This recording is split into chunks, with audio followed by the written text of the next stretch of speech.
bohong. Aku hanya memikirkan satu peraturan penting. Kenapa kau lakukan hari ini kalau kau bisa melakukannya besok? Few moments later.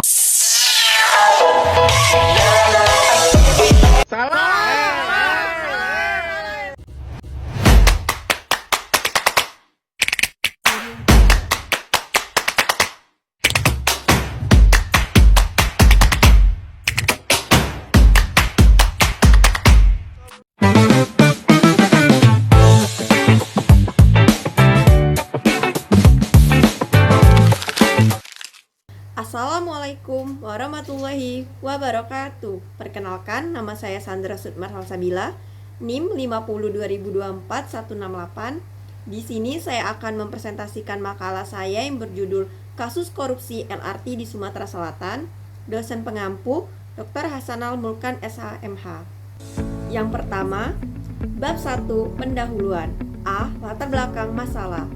Proyek LRT di Sumatera Selatan diposisikan sejak awal sebagai proyek strategis nasional yang bertujuan memperbaiki konektivitas perkotaan dan mendorong pembangunan ekonomi regional.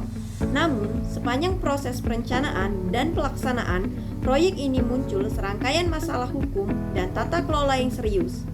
Berkas perkara beberapa tersangka sudah dilimpahkan ke Pengadilan Tipikor.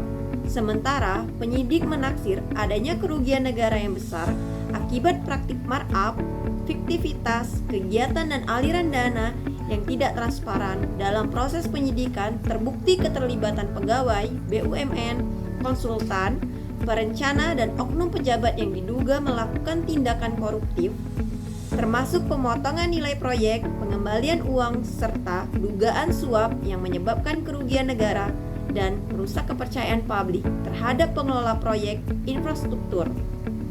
Kasus ini dilaporkan dalam beberapa pemberitaan menimbulkan pertanyaan tentang kelemahan mekanisme pengawasan, prosedur pengadaan, dan telah memicu penyitaan aset dan uang negara serta berbagai tuntutan pidana terhadap terdakwa.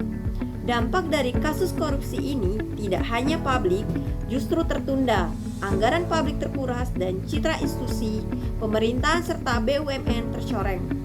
Besarnya nominal kerugian yang bersifat hukum dan ekonomi, proyek yang seharusnya memberi manfaat akuntabilitas pelaksana proyek.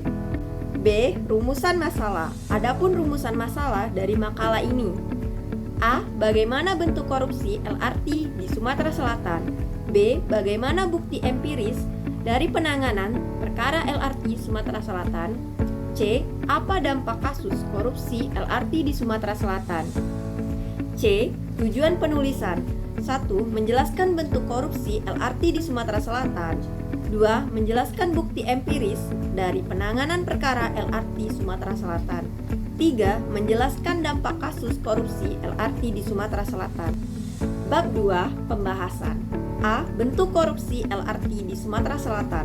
Kasus korupsi proyek LRT Sumatera Selatan telah melibatkan pejabat, pelaksana, proyek BUMN, dan konsultan sehingga menimbulkan temuan audit dan proses pidana. Angka kerugian yang dilaporkan bervariasi dalam pemberitaan dari puluhan miliar hingga klaim triliunan. Dan beberapa pelaku telah ditetapkan tersangka serta ada pengembalian uang oleh beberapa pihak. 1. Markup atau kenaikan nilai kontrak fiktif.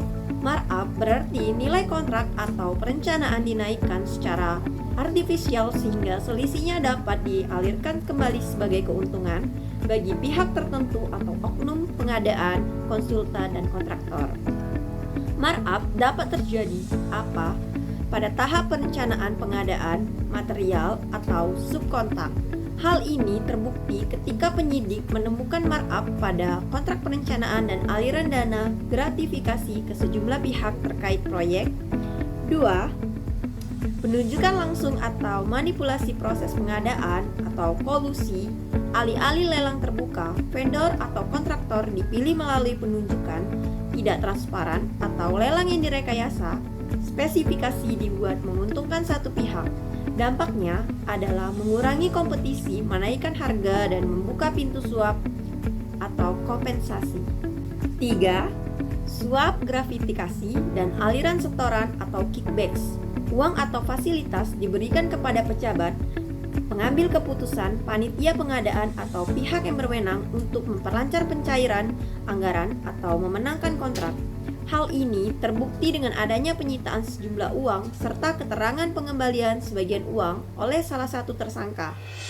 4. Pekerjaan fiktif atau laporan progres fiktif. Kontraktor atau konsultan melaporkan pekerjaan yang tidak dikerjakan atau kualitasnya di bawah standar, namun tetap diajukan untuk pencairan pembayaran.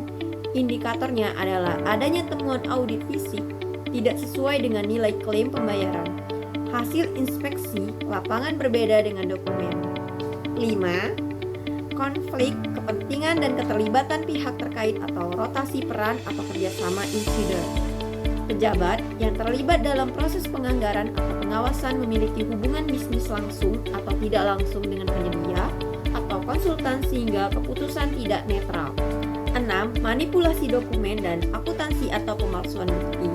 Dokumen pendukung, surat jalan, kwitansi, laporan audit internal dipalsukan untuk menutupi aliran dana atau memperkuat klaim pekerjaan. 7. Pengalihan dan penyamaran aset atau pencucian uang hasil korupsi dikonversi menjadi aset properti investasi atau dipindahkan melalui serangkaian transaksi untuk mengaburkan asalnya. 8. Rekayasa perencanaan atau overdesign untuk menjustifikasi biaya tinggi, spesifikasi atau lingkup kerja diperlukan secara tidak perlu sehingga menambah anggaran yang dapat dimanfaatkan sebagai ruang untuk markup. B. Bukti empiris dan penanganan perkara LRT Sumatera Selatan atau ringkasan temuan penting. 1. Penyidikan memunculkan beberapa tersangka dari kalangan kontraktor, konsultan, dan pejabat terkait adanya penyitaan uang dan pengembalian sebagian kerugian negara oleh tersangka. 2. Angka kerugian yang dilaporkan di awal publikasi sempat diklaim mencapai triliunan rupiah, tetapi di beberapa titik audit atau penyidikan nilai tersebut direvisi. Mislaporan audit tertentu menyebut kurang lebih 74 miliar sebagai angka yang dipakai di dakwaan. C. Dampak kasus korupsi di LRT Sumatera Selatan. Korupsi yang terjadi pada proyek LRT di Sumatera Selatan menimbulkan beberapa bentuk kerugian antara lain. 1. Dampak ekonomi. Korupsi menyebabkan kebocoran anggaran publik dan mengurangi efektivitas penggunaan sumber daya negara. Dalam penanganan perkara LRT Sumatera Selatan dilaporkan adanya pengembalian atau penyitaan uang senilai puluhan miliar rupiah sebagai barang bukti, sementara publik sempat dikejutkan oleh klaim kerugian yang berbeda-beda. Angka yang disinggung dalam pemberitaan bergerak dari ratusan miliar sampai klaim awal triliunan rupiah. 2. Dampak terhadap kualitas dan penyelesaian proyek atau pembangunan. Korupsi pada tahap perencanaan dan pengadaan cenderung menghasilkan pekerjaan yang tidak sesuai spesifikasi, pekerjaan fiktif, atau penggunaan material yang lebih murah dari yang ditetapkan. Semua itu menurut mutu infrastruktur dan menimbulkan risiko keselamatan serta biaya pemeliharaan lebih tinggi di kemudian hari. Selain itu, proses hukum dan audit sering menunda penyelesaian pekerjaan sehingga manfaat yang seharusnya dinikmati publik tertunda. 3. Dampak sosial atau kepercayaan publik dan legitimasi pemerintahan. Kasus korupsi besar pada proyek strategis merusak kepercayaan masyarakat terhadap kemampuan pemerintah menjalankan proyek publik secara jujur dan profesional. Penurunan kepercayaan ini mengurangi dukungan publik untuk investasi infrastruktur berikutnya dan melemahkan legitimasi institusi yang terlibat, mis BUMN, instansi teknis, dan maupun eksekutif daerah. 4. Dampak hukum dan institusional. Penanganan perkara LRT Sumatera Selatan memunculkan penyidikan, penetapan tersangka, penyitaan aset, dan proses peradilan. Langkah-langkah ini penting untuk penegakan hukum, tetapi juga menunjukkan adanya kelemahan pengawasan sebelumnya. 5. Dampak terhadap iklim, investasi, dan reputasi BUMN atau pelaksana kasus korupsi skala besar memberi sinyal risiko tata kelola bagi investor potensial atau domestik maupun asing. Reputasi perusahaan pelaksanaan, mis BUMN atau kontraktor yang terlibat ikut tercemar yang dapat mempersulit akses pembiayaan, kemitraan, dan peluang kontrak di masa yang akan mendatang. Risiko reputasi ini juga dapat mendorong pengenaan syarat pengawasan ekstra pada proyek berikutnya yang meski bermanfaat untuk akuntabilitas bisa menambah biaya dan birokrasi. 6. Dampak fisikal jangka panjang selain kerugian langsung yang harus ditutupi atau dipulihkan, korupsi menimbulkan biaya berkelanjutan, perbaikan pekerjaan yang buruk, biaya litigasi, dan cadangan anggaran untuk mitigasi. Resiko semua ini mengurangi ruang fisikal untuk program layanan publik, kesehatan, pendidikan, kesejahteraan, terutama di daerah yang terbatas anggarannya. 3. Penutup. A. Kesimpulan. Berdasarkan kasus korupsi proyek LRT di Sumatera Selatan menunjukkan bahwa pembangunan infrastruktur strategis tidak akan mampu mencapai tujuan kesejahteraan publik apabila tata kelola dan akuntabilitasnya lemah. Proyek yang semestinya menjadi solusi transportasi modern dan mendorong pertumbuhan ekonomi daerah justru terhambat oleh praktik markup, penggelapan anggaran, serta penyalahgunaan kewenangan yang menimbulkan kerugian besar bagi negara. B. Saran. Pemerintah pusat maupun daerah perlu memperkuat sistem audit dan pengawasan baik internal maupun eksternal agar setiap tahapan proyek infrastruktur dapat dipantau secara transparan dan akuntabel.